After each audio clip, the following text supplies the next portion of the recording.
Students, देखो, आज जिस विषय वस्तु पर अर्थात जिस टॉपिक पर हम चर्चा करने जा रहे हैं वो स्क्रीन पर आपको दिख रहा है।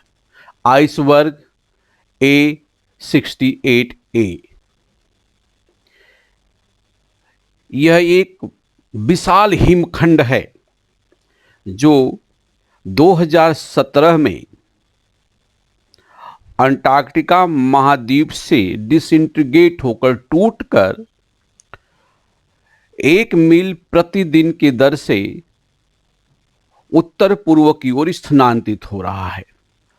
और अब ये चर्चा में इसलिए है कि यह एक विशाल हिमखंड जिसको हम आइसबर्ग A68A नाम दिया है, यह दक्षिणी अटलांटिक में साउथ जॉर्जिया द्वीप से टकराने वाला है।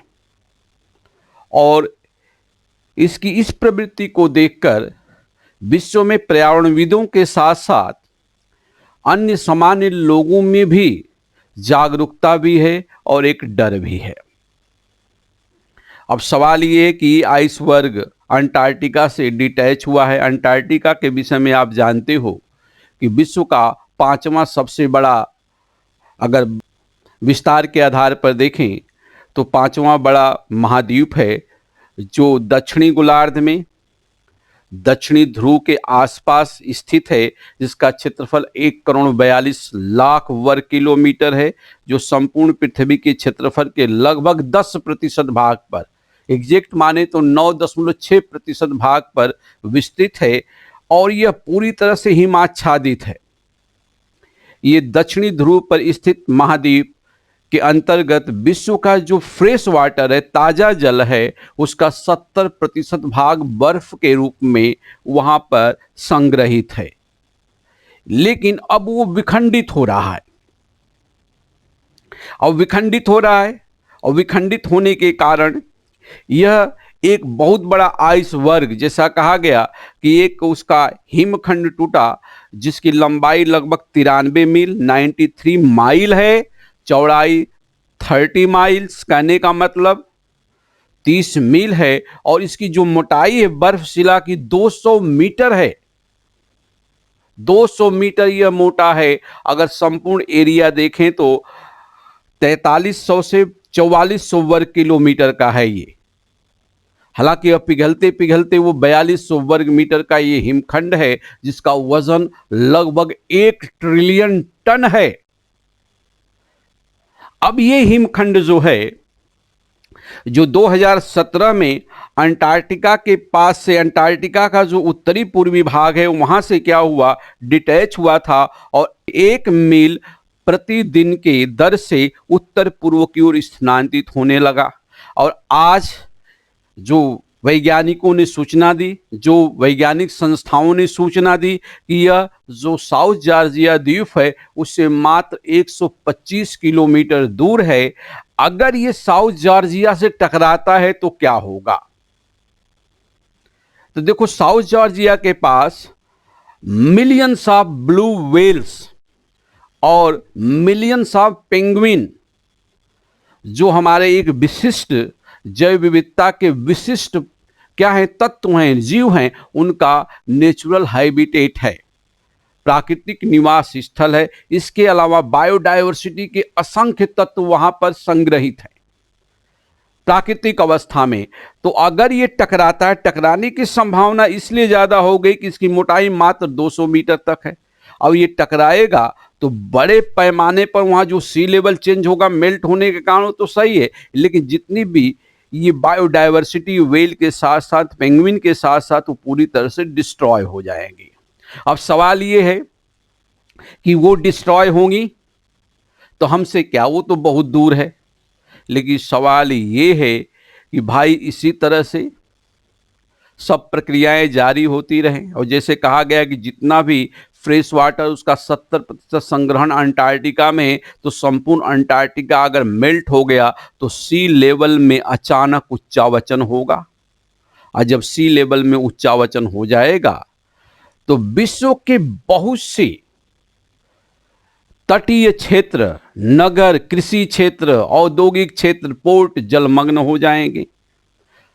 अनेकों द्वीप जो प्रशांत महासागर, अटलांटिक और हिंद महासागर या आर्कटिक महासागर में जलमग्न हो जाएंगे। तो वहां से बड़े लेवल पर जनसंख्या में क्या होगी, हाहाकार मच जाएगी। एक तो माइग्रेशन होगा, माइग्रेशन के कारण और कृषि क्षेत्र में कमी के कारण क्या हो सकता है, बड़े पैमाने पर वर्ग संघर्ष शुरू हो जाएगा। तो कहने का तात्पर्य यह है कि ये जो आइसबर्ग चल रहा है और माना गया कि लगभग 125 किलोमीटर दूरी पर है साउथ जॉर्जिया, इसके साथ साथ साउथ सैंडविच द्वीप है, फाकलैंड द्वीप है, इस पर जो राजनीतिक अधिकार है यूके का, यूनाइटेड किंगडम अर्थात ब्रिटेन का। क्लियर। लेकिन ये हमारे लिए अशुभ संकेत है कि अगर इसी तरह से सब कुछ रहा तो चलो ये मेल्ट हुआ, टूटा, इसका मुख्य कारण क्या है, जलवायु परिवर्तन। जलवायु परिवर्तन के लिए सबसे महत्वपूर्ण कारक क्या है, वैश्विक उष्मन, ग्लोबल वार्मिंग। अब ग्लोबल वार्मिंग का कारण क्या है, तो मानव की भूमिका है। और मानव की भूमिका को हम किस प्रकार से देखते हैं, पहले इस भूमिका पर बात कर लें, इसके बाद इस साउथ सैंडविच और इस आइसबर्ग की स्थिति को आपको मैं दिखा रहा हूं। तो मानव की भूमिका बेहद चिंताजनक है।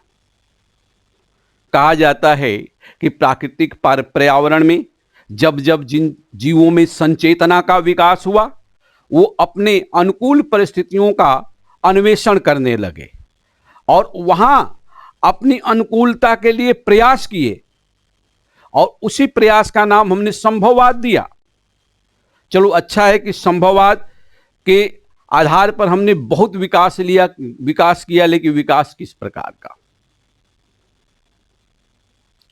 कहा जाता है कि प्राकृतिक पर्यावरण का प्रत्येक तत्व पर्यावरण से अंतरक्रिया करता है।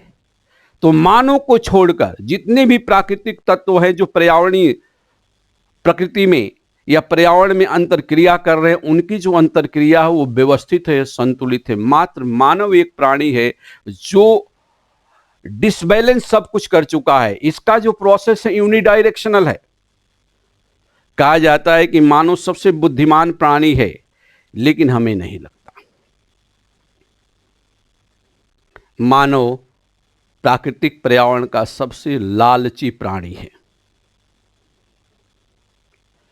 वो संसाधनों के संग्रहण करने में इतना ज़्यादा मशगूल हो चुका है, रम चुका है कि वह तथाकथित रूप से पूरे प्राकृतिक पर्यावरण का सबसे मूर्ख तत्व बन चुका है।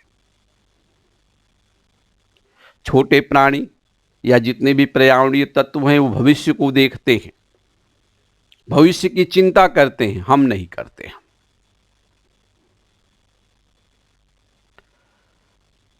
हम मूर्ख हो चुके, अपनी मौत का कुआं खुद खोद रहे हैं। हमें पता है, अच्छी तरह से हमें पता है, बहुत अच्छी तरह से हमें पता है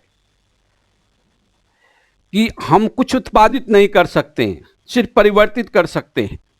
लेकिन परिवर्तनशीलता भी अगर अप्राकृतिक है तो उससे जो कुछ निकलेगा वो प्रदूषक होगा। तो जब हमें पता है कि हम कुछ नहीं पैदा कर सकते, हम उन प्राकृतिक संसाधनों पर निर्भर है जो निरपेक्ष संसाधन। हमें पता है कि वायुमंडल है, तो वायुमंडल की ऑक्सीजन हम पैदा नहीं कर सकते हैं, ऑक्सीजन चाहिए। हमें जल चाहिए, हमें मृदा चाहिए, क्योंकि मृदा से फसलें होंगी और वो हमारे सर्वाइव करने के लिए ही क्या है, अनिवार्य है, हमारे अस्तित्व के लिए अनिवार्य है। लेकिन फिर भी उसको हम प्रदूषित कर रहे हैं। किसके नाम पर? स्यूडो डेवलपमेंट, छद्म विकास के नाम पर।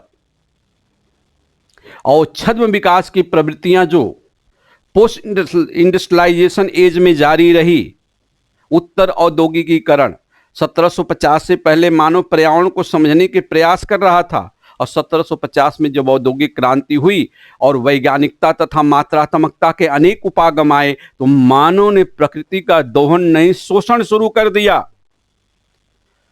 और जो संसाधन शोषण किया उसको पूर्ण रूप से उसकी प्रक्रिया को समझे बिना उसके प्रदूषकों को वायुमंडल में छोड़ना शुरू किया, प्राकृतिक वातावरण में। और परिस्थिति ये आ गई कि इतने तत्व हमारे पास आ गए जो कि हार्मफुल हो गए। देखो, किसी भी तत्व को हम हार्मफुल कब कहते हैं? जब वो प्रतिकूल प्रभाव डालता है। जैसे रोटी जो है जीने के लिए जरूरी है, लेकिन जब रोटी ज्यादा स्टमक में चला जाएगा तो मौत का कारण भी बनेगा। तो जितना भी हमने विकासात्मक उपागम लगाया, विकासात्मक उपागम के अंतर्गत उसका प्रतिफल हम किस रूप में देते हैं? इंडस्ट्रियलाइजेशन, औद्योगिकीकरण, परिवहनीकरण, अर्बनाइजेशन। लेकिन इस सारा का सारा उपागम ऊर्जा के ऊपर निर्भर है, और ऊर्जा का मौलिक स्रोत इस समय हमारा क्या है? Fossils fuel. एक तरफ तो फॉसिल्स फ्यूल का हमने दोहन किया, तो वहां हमने प्रकृति में रिक्तता पैदा कर दी, गैप। दूसरी तरफ से उसके इफ्लुएंट, जो उसके प्रदूषक वायुमंडल में हमने छोड़ा प्राकृतिक पर्यावरण में, तो प्राकृतिक पर्यावरण के प्रत्येक अवयव को हमने प्रदूषित कर दिया। तीसरा, जो इन प्रदूषकों को एसिमिलेट कर सकते थे, स्वांगीकृत कर सकते थे, उस तत्व को भी समाप्त कर दिया, अर्थात पेड़ पौधे। तो इस प्रकार का असंतुलन कायम हो गया। इस असंतुलित प्रक्रम के कारण ग्लोबल वार्मिंग हुई, और ग्लोबल वार्मिंग के कारण जो परिस्थितियां सामने आ रही है वो भयावह है। ये कोविड-19 के दौर से भी भयावह है। कोविड-19 से तो बचने का हम उपाय कर लेते हैं, लेकिन जब सी लेवल चेंज होगा या प्राकृतिक प्रकोप जब आएंगे, ड्रेस्टिक जो नेचुरल हैजार्ड आएंगे, हम कैसे बचेंगे? जब बाढ़ आ जाती है, साइक्लोन आ जाता है, तब कैसे बचोगे आप? तो हमें ये जो आइसबर्ग A68A जो कुछ हमें लेसन दे रहा है, मानव को संभल जाना चाहिए। चाहे वो मानव व्यक्तिगत हो, मानव पारिवारिक हो, मानव सामाजिक हो, राष्ट्रीय हो या वैश्विक मानव हो, हर लेवल पर हम शोषण करते हैं प्रकृति का, और अनावश्यक अपना प्रदर्शन करते हैं कि मैं तो मानव हूं, मैं तो शक्तिशाली हूं। कुछ नहीं कर पाओगे। तो ग्लोबल वार्मिंग के कारण सारा कुछ ये हो रहा है, वैश्विक तापन के कारण। अब विश्व की संस्थाएं, विश्व के बड़े लोग या सामान्य जन लोग क्या करेंगे? 2020 नवंबर का महीना इस शताब्दी का सबसे गर्म महीना माना गया, जबकि कोविड-19 के कारण औद्योगिक प्रक्रियाएं और जो परिवहन की प्रक्रियाएं हैं काफी सीमित हुई, फिर भी गर्म है। तो ऐसा नहीं लग रहा है कि कोविड-19 को प्रकृति ने भेजा कि इस मानव को रोक दो? नहीं तो अगर रैपिड होगा तो शायद नवंबर का तापमान और ज्यादा हुआ होता। नवंबर दिसंबर में तो इसकी शुरुआत हो गई थी, 1 वर्ष हो गया। अगर इस पूरे वर्ष हमने जहर या जो उष्मन तापन की प्रवृत्तियों को बढ़ाने वाले तत्व थे, अगर इमिट किया होता, उत्सर्जित किया होता, तो कई आइसबर्ग बन चुके होते। तो चूंकि भूगोल के विद्यार्थी ये नहीं भी हैं, तो पर्यावरणीय दृष्टि से सोचो। एक महान विद्वान आती हैं, एलन चर्चिल, सैंपल पर्यावरणविद। उन्होंने क्या बोला था? प्रकृति माँ है। तो शायद वो माँ रूपी प्रकृति ने कोविड-19 को भेज लिया कि इस मानव को थोड़ा रोको, हम उस प्रकृति की संतान है। तो माँ रूपी प्रकृति ने बोला कि इन संतान को थोड़ा सा रोको। रोकने के लिए कोविड-19 दे दिया कि थोड़ी औद्योगिकीकरण, शहरीकरण और परिवहनीकरण की प्रक्रिया पर रोक लगे, तो फॉसिल्स फ्यूल का उत्सर्जन कम होगा, तो ये प्रक्रियाएं क्या हो जाएंगी? नियंत्रित हो जाएंगी। मुझे तो यही लग रहा है कि कोविड-19 के माध्यम से ये जो मदर इन्वायरमेंट है, कहने का मतलब मातृ रूपी जो पर्यावरण है, ये मानव को संतुलित करने का एक मौका दिया और सोचने का। बहरहाल इस आइसबर्ग की परिस्थिति क्या है, ये कैसे चल रहा है और कहां है, इनको आपको समझना है। तो हम चलते हैं विश्व के मानचित्र पर। देखो, ये आपको दिख रहा है पैसिफिक ओशन, अटलांटिक ओशन का साउदर्न भाग, इंडियन ओशन, और ये जो आपको कलर दिख रहा है ये अपना अंटार्कटिका है। अब आप देखो थोड़ा सा, ये अंटार्कटिका है, ये वेडल सी है अंटार्कटिका का, क्लियर। ये ग्राहम लैंड है जो इसका भाग है, ये अलेक्जेंडर द्वीप है, ये साउथ जॉर्जिया है, ये फाकलैंड है, ये टेरा डिल फ्यूगो, ये दक्षिणी अमेरिका का भाग है।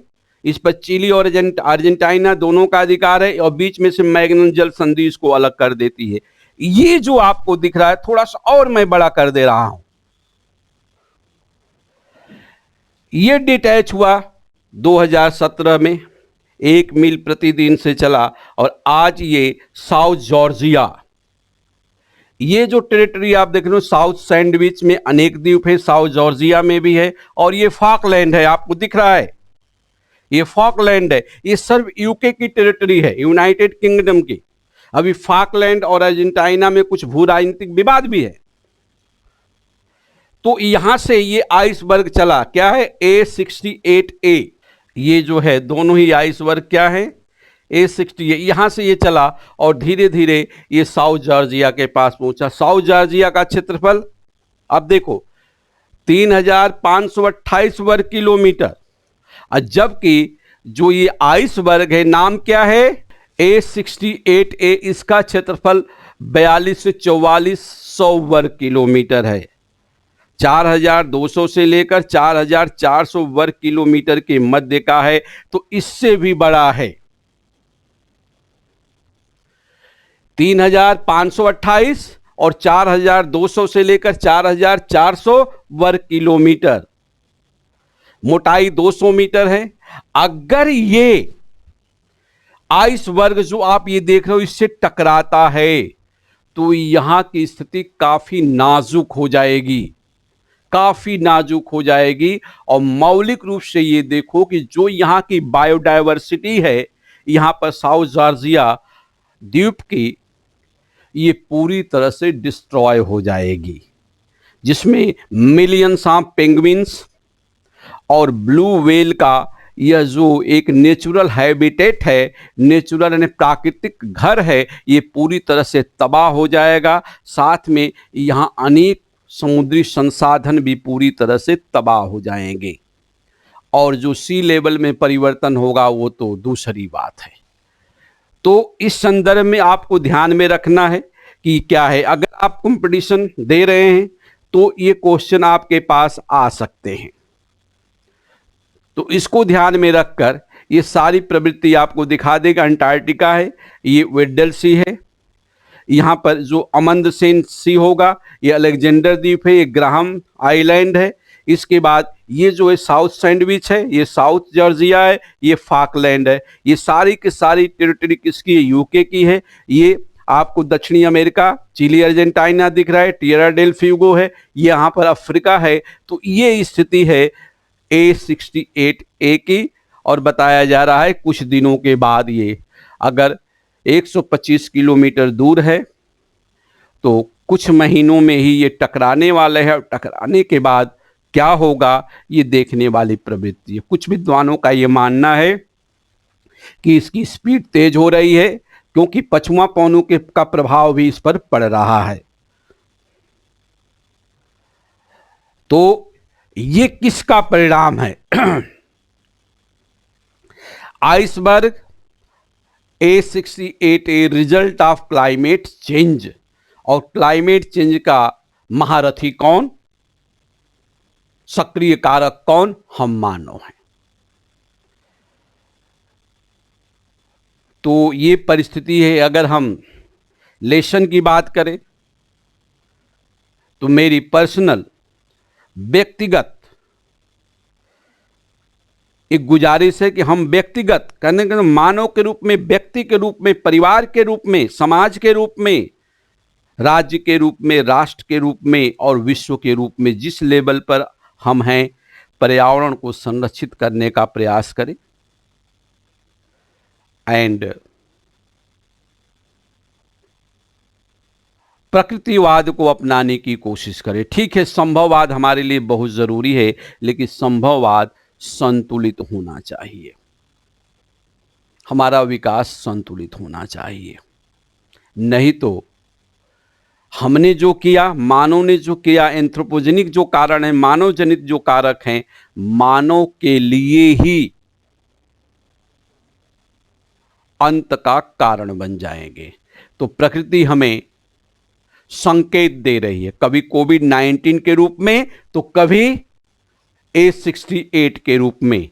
अब हम मानव काफी संचेतित हैं, काफी ज्ञानी हैं, तो संभल जाए तो अच्छा है, नहीं तो आने वाले भविष्य को हम क्या दे पाएंगे। भले सतत विकास के सिद्धांत को पारित करो, हम भाषण देते रहे, कुछ नहीं होगा। हमें रियल ग्राउंड पर वास्तविक जमीनी सोच को पैदा करते हुए अगर संपूर्ण विश्व के मानव जाति को बचाना है तो पर्यावरण से दोस्ती करें और पर्यावरण में जो प्राकृतिक परिघटनाएं उनके अनुसार चलने का प्रयास करें, तभी ये सृष्टि बचेगी। नहीं तो 7 अरब प्लस में से 7 अरब से अधिक जो जनसंख्या है, कोई बचने वाला नहीं है। तो प्रकृति हमें संकेत देना शुरू कर चुकी है। जब ट्रैफिक लाइट पर जाते हैं तो जैसे खतरा आता है तो पहले येलो हुआ, फिर रेड होता है, उसके बाद ग्रीन होता है। तो येलो सिग्नल प्रकृति दे चुकी है कई रूपों में, चाहे वो कोविड-19 के रूप में हो या आइसबर्ग A68A के रूप में हो। अब इसके बाद रेड लाइट होने वाली है, अगर संभल गए तो रुक जाए, फिर ग्रीन लाइट का इंतजार करें। अब मर्जी मानव समाज की। ठीक, तो ऐसे आप, चूंकि परीक्षा के पॉइंट ऑफ व्यू से भी ये सही है, तो कहाँ है, किस जगह है, इस सारे तथ्यों पर हमने चर्चा कर दी। आशा करते हैं कि आपके लिए काफ़ी फेथफुल होगा, लाभदायक होगा। ओके।